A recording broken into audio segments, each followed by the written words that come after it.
اللہ کے رسول حضرت محمد صلی اللہ علیہ وآلہ وسلم نے قیامت کے نشانات بتاتے ہوئے یوں فرمایا: اونٹوں اور بکریوں کے چرواہے جو برہنہ بدن اور ننگے پاؤں ہوں گے، وہ ایک دوسرے سے مقابلہ کرتے ہوئے لمبی لمبی عمارتیں بنوائیں گے اور پہر کریں گے۔ ریاض شہر میں عمارتوں کا یہ مقابلہ آج اپنے عروج پر پہنچ گیا۔ دبئی میں برج خلیفہ کی عمارت دنیا کی سب سے اونچی عمارت بن گئی، تو ساتھ ہی شہزادہ ولید بن طلال نے جدہ میں اس سے بھی بڑی عمارت بنانے کا اعلان کر دیا، جو دڑا دڑ بنتی چلی جا رہی ہے۔ عرب کی عمارتیں سارے جہان سے اونچی ہو چکی ہے۔ عرض کرنے کا مقصد صرف یہ ہے کہ میرے پیارے رسول حضرت محمد صلی اللہ علیہ وآلہ وسلم نے جو فرمایا وہ پورا ہو چکا ہے، اور پیشگوئی پوری ہو کر اپنے نقطۂ کمال کو تقریباً پہنچ چکی ہے۔ عرب کا سب سے زیادہ تیل خریداری کرنے والا امریکہ نے صدام کو ختم کر کے تیل کی دولت سے سیراب ملک عراق کی تیلوں پر قبضہ جما لیا ہے اور لاکھوں بیرل تیل مفت وصول کر رہا ہے، تو پھر تیل کی گرتی مانگ نے تیل کی قیمتوں کو نچلی سطح پر پہنچا دیا، جس سے عرب ممالک کا سنہرا دور خاتمے کے قریب ہے۔ سوال پیدا ہوتا ہے، اس زوال کے بعد کیا ہے؟ اللہ کے رسول صلی اللہ علیہ وآلہ وسلم کی ایک اور حدیث ہے کہ قیامت سے پہلے سرزمین عرب دوبارہ سرسبز ہو جائے گی۔ سعودی عرب اور امارات میں بارشیں شروع ہو جا چکی ہے، مکہ اور جدہ میں سیلاب آ چکے ہیں۔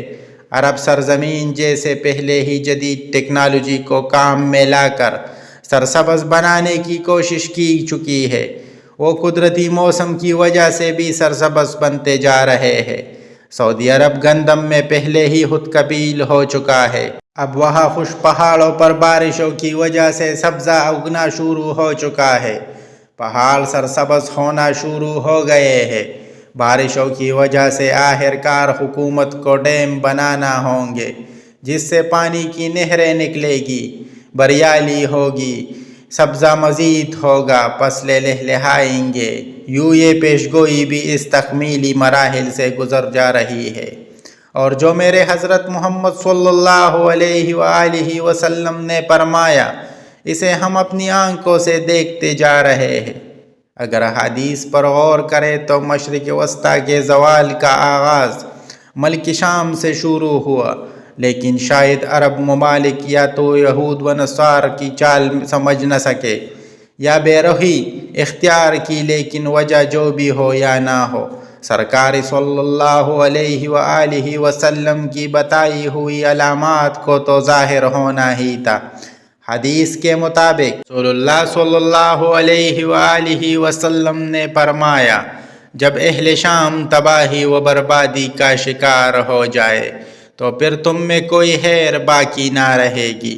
میرے محترم و مکرم قارئین کرام، یاد رکھیے، احادیث مبارکہ کی روح سے شام و اہل شام سے امت مسلمہ کا مستقبل وابستہ ہے۔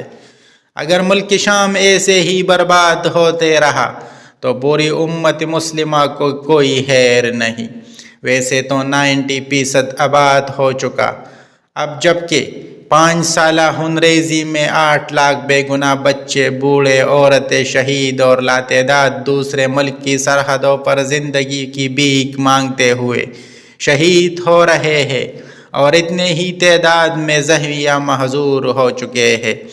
لہٰذا شام مکمل تباہی کے بعد اب نزا کی حالت میں ہے۔ اس حدیث کے حساب سے ملک عرب کے ممالک سنہرے دور کے خاتمے کی اہم وجہ ملک شام کی موجودہ حالات ہے۔ گویا نبی کریم صلی اللہ علیہ وآلہ وسلم کی ایک اور پیشگوئی کی علامت ظاہر ہو رہی ہے یا ہو چکی ہے۔ یاد رکھیے، ملک شام کے متعلق اسرائیل، روس اور امریکہ جو بھی بڑے جھوٹے بہانے بنائے، لیکن ان سب کا اصل ہدف جزیرہ العرب ہے، کیونکہ کفار کا عقیدہ ہے کہ دجال مسیحا ہے۔ اس وجہ سے یہ لوگ دجال کے انتظامات مکمل کر رہے ہیں۔ جس کے لیے عرب ممالک میں عدم استحکام پیدا کرنا ہے، کیونکہ ملک شام پر یہود و انصار قبضہ کرنا چاہتے ہیں، اور یہ ہو کر رہے گا حضرت امام مہدی علیہ السلام کے ظہور سے قبل۔ چنانچہ کتاب فتن میں یہ ہے، آخری زمانے میں جب مسلمان ہر طرف سے مغلوب ہو جائیں گے، مسلسل جنگیں ہوگی، شام میں بھی عیسائیوں کی حکومت قائم ہو جائے گی۔ علماء کرام سے سنا ہے کہ سعودیہ، مصر، ترکی بھی باقی نہ رہے گا، ہر جگہ کفار کے مظالم بڑھ جائیں گے، امت آپس میں خانہ جنگی کا شکار رہے گی۔ عرب خلیجی ممالک، سعودی عرب وغیرہ میں بھی مسلمانوں کی باقاعدہ پرشوکت حکومت نہیں رہے گی۔ خیبر الخبر، سعودی عرب کا چھوٹا سا شہر، مدینہ منورہ سے 170 کلومیٹر کے فاصلے پر ہے، کے قریب تک یہود و انصار پہنچ جائیں گے، اور اس جگہ تک ان کی حکومت قائم ہو جائے گی۔ بچے کچے مسلمان مدینہ منورہ پہنچ جائیں گے۔ اس وقت حضرت امام مہدی علیہ السلام مدینہ منورہ میں ہوں گے۔ دوسری طرف دریائے تبریہ میں بھی تیزی سے خشک ہو رہا ہے، جو کہ امام مہدی کے ظہور سے قبل خشک ہوگا۔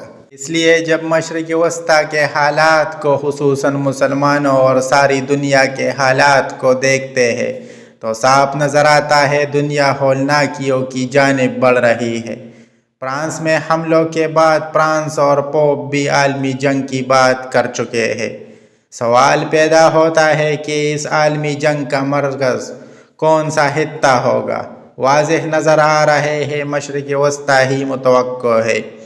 یہاں بھی ہند و پاک کی رنجشیں اور کشمکش کے بڑھتے حالات سے بھی لگتا ہے کہ غزوہ ہند کی طرف رخ کر رہے ہیں، کیونکہ حضرت ابو ہریرہ رضی اللہ تعالیٰ عنہ سے روایت ہے کہ رسول اللہ صلی اللہ علیہ وآلہ وسلم نے ارشاد فرمایا، میری قوم کا ایک لشکر وقت آخر کے نزدیک ہند پر چڑھائی کرے گا، اور اللہ اس لشکر کو فتح نصیب کرے گا، یہاں تک کہ وہ ہند کے حکمرانوں کو بیڑیوں میں جگڑ کر لائیں گے۔ اللہ اس لشکر کے تمام گناہ معاف کر دے گا، پھر وہ لشکر آپ واپس رخ کرے گا اور شام میں موجود عیسیٰ ابن مریم علیہ السلام کے ساتھ جا کر مل جائے گا۔